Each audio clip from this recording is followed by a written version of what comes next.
ઘરેલું વિદ્યુત પરિપથો. પાવર સ્ટેશનમાં વીજળી ઉત્પન્ન થાય છે.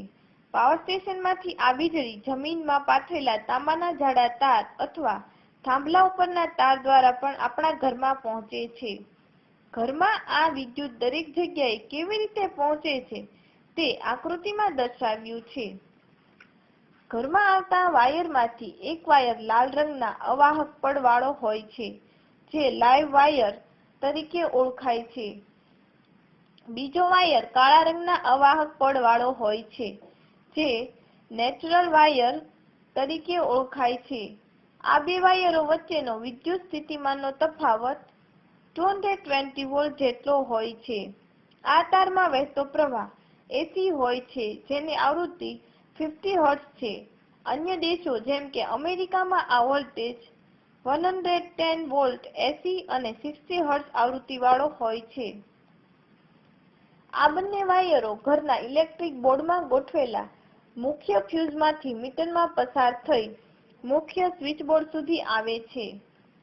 મુખ્ય સ્વિચબોર્ડમાં ઘરની જરૂરિયાત પ્રમાણે અલગ અલગ પરિપથો માટે ફ્યુઝ રાખવામાં આવેલા હોય છે.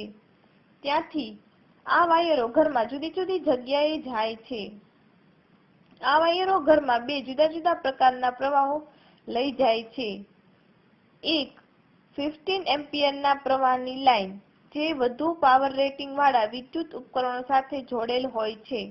દાખલા તરીકે air condition machine, geyser, heater વગેરે. બે 5 એમ્પિયરના પ્રવાહની લાઇન,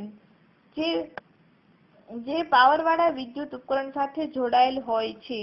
દાખલા તરીકે ટ્યુબલાઇટ, ટીવી, બલ્બ વગેરે. ત્રીજો લીલા રંગનો અવાહક પડવાળો વાયર, જેને અર્થિંગ વાયર કહે છે. આ વાયરને ઘર નજીક ઊંડા ખાડામાં ધાતુની પ્લેટ સાથે જોડેલો હોય છે. ઇલેક્ટ્રિક ઇસ્ત્રી, ટોસ્ટર, ટેબલ ફેન વગેરે જેવા ધાતુની સપાટીવાળા સાધનોમાં કોઈપણ પ્રકારે પ્રવાહનું લીકેજ હોય તો તે ધાતુની સપાટી પર આવે છે, જેના દ્વારા શોક લાગવાનો ભય રહે છે. આ અર્થિંગ વાયરને આવા સાધનોની ધાતુની સપાટી સાથે જોડવામાં આવે છે, જેથી લીકેજ પ્રવાહ અર્થિંગ દ્વારા સીધો જમીનમાં જાય અને શોક લાગતો નથી. ઘરમાં આવેલા દરેક વિદ્યુત ઉપકરણોનું વાયરિંગ સમાંતર જોડાણમાં થયેલું હોય છે.